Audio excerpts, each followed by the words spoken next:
Hoje este vídeo veio acompanhado de um pedido especial de uma seguidora do meu Instagram e aqui também a seguidora do meu canal do YouTube. Ela pediu para que eu falasse sobre a relação amorosa com uma pessoa narcisista, vindo que ela viveu esta relação, do qual teve muito sofrimento, e ela pediu para que eu falasse mais sobre isto, para que esta informação chegasse a mais pessoas, a mais mulheres, para que consigam livrar-se deste tipo de relação que causa muito sofrimento para a pessoa em causa. Primeiro vou explicar o que é a perturbação de personalidade narcisista, segundo o DSM-5, que nós chamamos que é a Bíblia dos profissionais de saúde mental. E a perturbação de personalidade narcisista, ela é caracterizada por um padrão persistente de grandiosidade, necessidade de admiração e tem falta de empatia. E os indivíduos com esta perturbação, geralmente eles têm uma autoestima exagerada, mais do que aquilo que é natural, que é normal.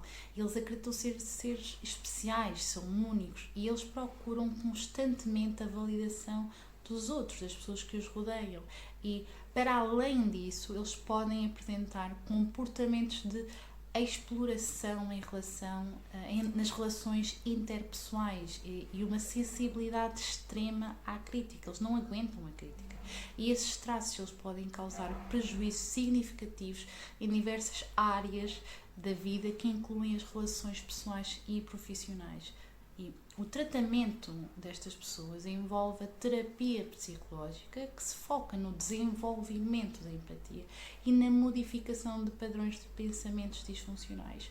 Ou seja, a partir do momento que existe este diagnóstico, que é considerado uma perturbação, que é considerado uma doença e que está citado na Bíblia, onde estão todos os diagnósticos possíveis, conhecidos, cientificamente comprovados, num manual no qual nós, como profissionais de saúde mental, nos guiamos, nós temos que ter noção que este tipo de pessoa utiliza este tipo de comportamentos porque, de certa forma, ele também está em sofrimento, ele também sofreu, não é?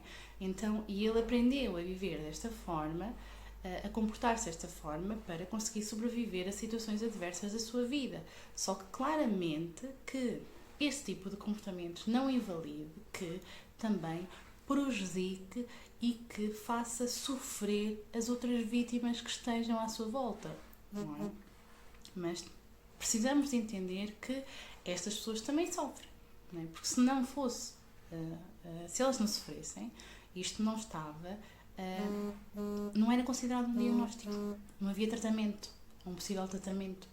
Já se leu que existe uma resistência muito grande destas pessoas em procurar ajuda e mesmo para se envolverem nesta terapia, porque eles não entendem verdadeiramente que a forma como eles se comportam os prejudica, não é? Porque a partir do momento em que eles deixam de ter esta capacidade, esta necessidade de aprovação do outro e se sentirem únicos e especiais, eles têm que mostrar as suas vulnerabilidades e as suas fragilidades. Então, isto é algo que não é muito fácil de se mostrar. Mas claramente aqui continuo a dizer que a verdade é que estes comportamentos que eles utilizam prejudicam gravemente as outras pessoas envolvidas que estão à volta dele também. Como é que é caracterizada a relação amorosa com uma pessoa narcisista? A verdade é que esta pode ser muito desafiadora e muitas das vezes ela é prejudicial para o parceiro. Pessoas com traços de personalidade narcisistas, elas tendem a exibir comportamentos centrados em si próprias, nelas mesmas, com pouco ou nenhum interesse genuíno nas necessidades ou sentimentos dos outros. Não é? Porquê? Porque biologicamente falando, a nível dos neurónios, nós conseguimos colocar-nos no outro, reconhecer os sentimentos do outro, ter empatia pelo outro, se os nossos neurónios espelhos estiverem em funcionamento, porque esta parte são os neurónios em espelhos que nos ajudam a reconhecer, a colocar-nos na posição do outro, a criar empatia do outro. E se neurobiologicamente falando existem alterações nestes neurónios por parte das pessoas com traços narcisistas, com traços com personalidade narcisista, então claramente que vai existir um déficit de empatia, porque ele não vai conseguir verdadeiramente colocar-se, reconhecer e colocar-se no lugar do outro, não vai conseguir ter empatia pela outra pessoa. Agora, quais são os aspectos comuns numa relação amorosa com pessoas narcisistas, com traços narcisistas? A fase inicial é tudo muito amor, é tudo muita paixão, é no começo da relação.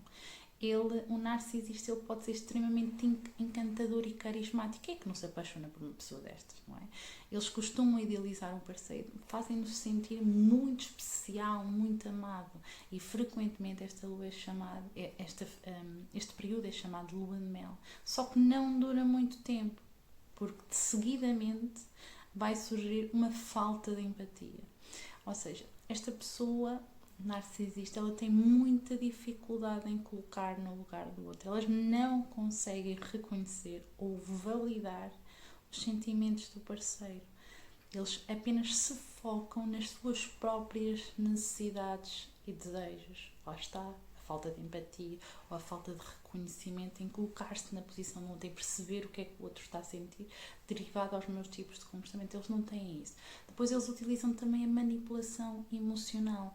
Frequentemente eles utilizam como, por exemplo, o gaslighting. Eles fazem o próprio parceiro duvidar da realidade, daquilo que está a acontecer, culpabiliza muito o outro para controlar e dominar a relação. Ele utiliza a pessoa narcisista, ela frequentemente utiliza a manipulação, por exemplo, o gaslighting, ele faz com que o próprio parceiro duvide da realidade, daquilo que está a acontecer. Ele culpabiliza para controlar e dominar a relação. Eles querem ter o total, manter o poder e garantir que as suas próprias necessidades sejam sempre atendidas. Lá está, ele não consegue.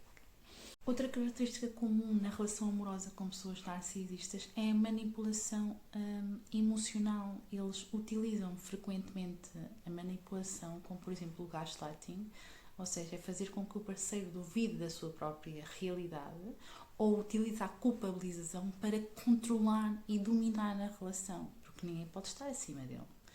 Ele utiliza este tipo de comportamento, esta estratégia, com o objetivo de manter e poder garantir que as suas próprias necessidades sejam sempre atendidas. Porque depois vocês vão perceber que a partir do momento em que aquela pessoa já não é útil para satisfazer as necessidades e desejos da pessoa narcisista, ela muito rapidamente é descartada. Outra característica comum é a desvalorização e o abuso psicológico. Após a fase inicial de idealização, de muito amor, de muita paixão, o narcisista, ele pode começar a desvalorizar o parceiro. Vão existir críticas constantes, humilhações, muito sutis, muito devagarinho, quase que ninguém percebe, desprezo, podem fazer parte desta dinâmica e vai minar, prejudicar a autoestima do parceiro, imediatamente, de uma forma assim muito sutil. E claramente que depois vão existir ciclos de abuso, que é frequentemente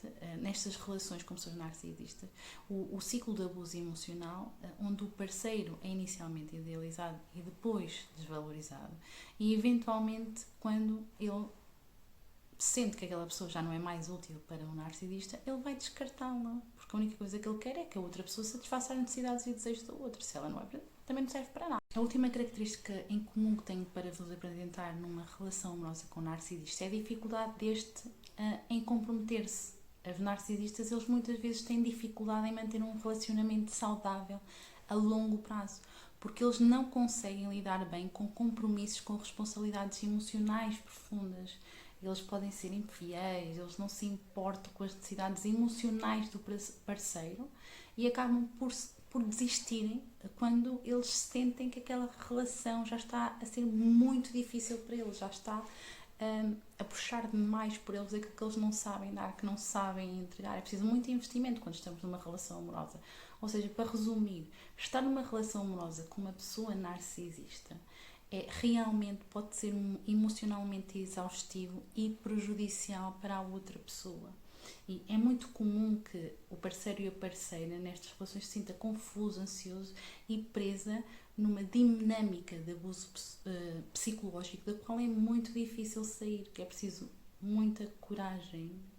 E se gostaste deste vídeo e se queres saber mais, acompanhar o meu canal, não te esqueças de subscrever, deixar o teu like, ativar o sininho, deixar o teu comentário e compartilhar os meus vídeos com mais pessoas.